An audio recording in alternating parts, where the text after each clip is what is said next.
Roland Butcher, thanks ever so much for joining us. You're back here at Lord's, a place you made your home for over a decade and a half. What brings you back to London? Well, first of all, it's a great pleasure to be here. This summer, I'm really over to do a number of things. I was doing a diversity, inclusivity and equity tour, as well as commentating. I've been commentating for the BBC on the County Championship. And obviously this game here today, Middlesex against Sussex, is one of the games that I'm covering. So it is great to come back here, as you said, having spent so much time here. 20 years in total, 18 at Middlesex, 2 with the MCC, so it's home from home. Absolutely right. Well, it's so good to have you here. It was a venue that you obviously played at a huge amount, played over 230 times here. You got to witness the double 100 from Cheshire Pujara yesterday. One thing you didn't manage to do yourself, 197 I think was your finest knock here. What memories of that one? Yeah, I have very good memories of that. 197, you know, you're looking forward to getting a double 100. And John Embry called me for a suicide single, and I was run out.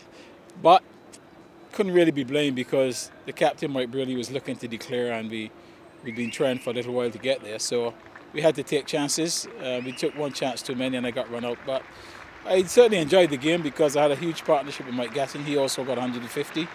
And so that was a very important game. You mentioned obviously you're back here commentating, Roland, with the BBC. You're up there on BBC London today. I know that's something you've been doing a fair bit back home, back in the Caribbean. It's obviously something you've enjoyed since retiring. Oh, most definitely. I don't think I really wanted, after finishing, to be a career coach. You know, I enjoyed coaching, but at the time I didn't feel as if that was the role for me. I spent 15 years at University of the West Indies as Director of Sports, and while I was doing that I was also involved in the commentary as well. So yes, I do a lot of commentary in the Caribbean. I do the Test Series, I do the first class matches, do the 50 over as well as the ODIs, etc., etc. So I enjoy that side of the game. There can't be too many cricketers, Roland, that can look back on a Middlesex career as fondly as yourself. You featured in championship winning sides. I think I'm right in saying 6 one-day trophy winning sides as well. What memories of those times back there where lifting silverware seemed to be kind of day-to-day occurrence? Yeah, there are memories and great memories. And I would like to feel that I was very pleased and privileged to have played in a period where Middlesex was by far the most dominant team in the country for well over a decade. We did have some fantastic players, there's no question about that, right from top to bottom. There were many times where we could put 11 players on the field who were all internationals.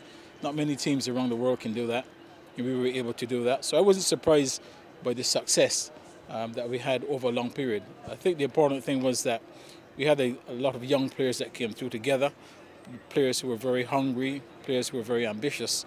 We also were well led by Mike Brearley and then by Mike Gatton, and that really just continued the winning ways. And it was a great privilege and the period for me to be here at Middlesex during that time. And I certainly would like to see, before I leave this earth, that Middlesex have similar success. I think we'd certainly share those views. You mentioned both Breers and Gatt there, Roland, two captains.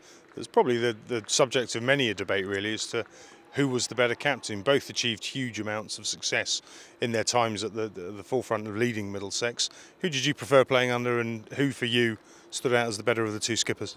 Well, listen, I think they were both very good captains. I mean, Mike Brearley obviously took over at a very difficult time. He came in on the back end of all the great players of Titmus, Parfitt, Murray, Russell, Price, etc., etc. And he took over that team with most of those guys on the way out.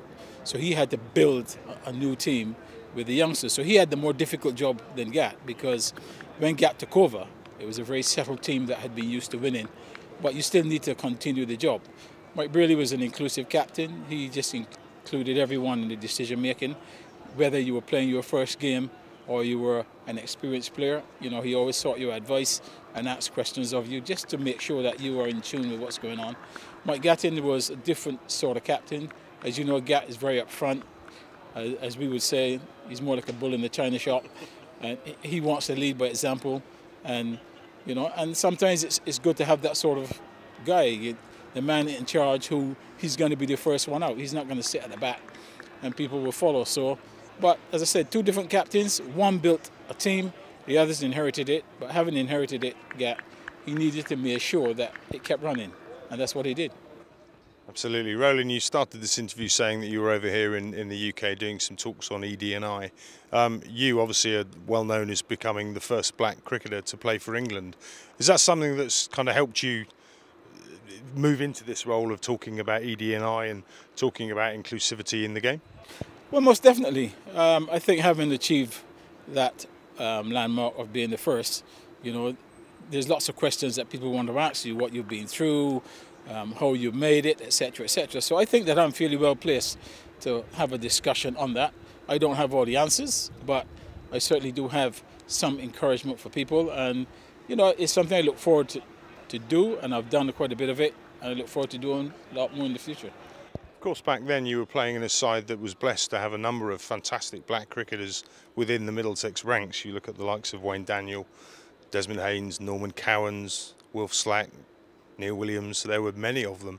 Did you feel a kind of added responsibility being the, if you like, the flag bearer for black cricketers, being the first one to play for England? Well, yes, I mean, I was the first one here from Middlesex as well. So, I mean, yeah, I was a bit of a flag bearer in that sense. But it was made very easy for me, really, by the virtue of the sort of club that we have here at Middlesex. I was very fortunate when I came, as I said, to find somebody like Mike Brearley, and then people like Mike Gatton and John Embry and myself. We all came along at the same time, so we were able to grow together. Yes, when Wayne and Wilf and all the others came, obviously I was here already, so it was a lot easier for them to fit in. And as you said, at times we played, there were 5 black guys playing in any 11 that walked onto the field. Roland, I wanted to talk to you about one other thing you're over here in London for. Yesterday in the Lord's Pavilion, you launched a new training bat, something I know you've been working on. Slightly odd background to that. You've developed a product that was based on a flaw in your own game.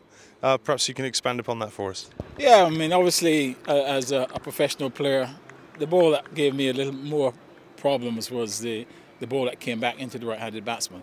And it would hit, a lot of the times it would hit the inner half of the bat or the inside edge. And, that's something that I couldn't solve throughout my playing career. But after my career, it still haunted me, and I wanted to try and do something that would help players in the future who had similar problems. So I designed a bat, had it trialled, etc., etc. It worked, and then thought to myself, well, it must be opposite. The opposite must be true for those who edge the ball. There's a reason for that, and obviously, when you keep edging the ball, is because you play inside the line of the ball.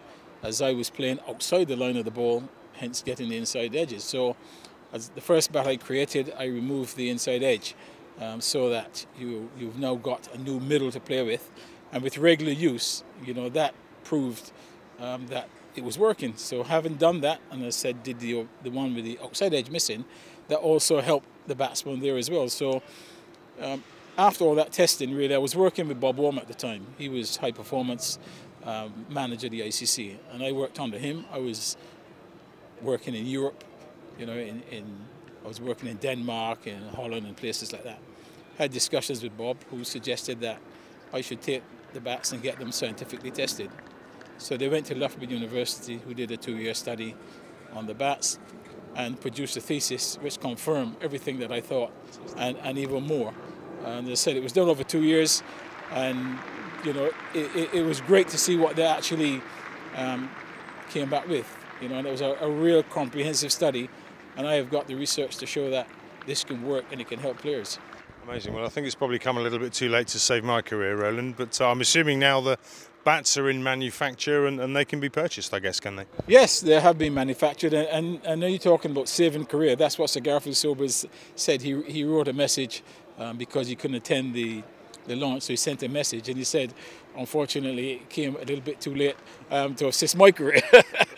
But if I can help other people to be better players, and I think that's what we want better players playing the game. Doesn't matter where they come from. If that happens, then we've got better cricket around the world. And right now, I think the game, it needs to have a lot better teams. There's no good just having 3 good teams. You need to have 10 good sides playing the cricket. And it can help young players who, and there are teams, particularly like the West Indies are used as an example, and there are many other teams that have great difficulty when the ball moves, and that would be a great help for those. Good stuff. Well, look, that sounds like a decent point to end on. Roland, thanks ever so much for joining us.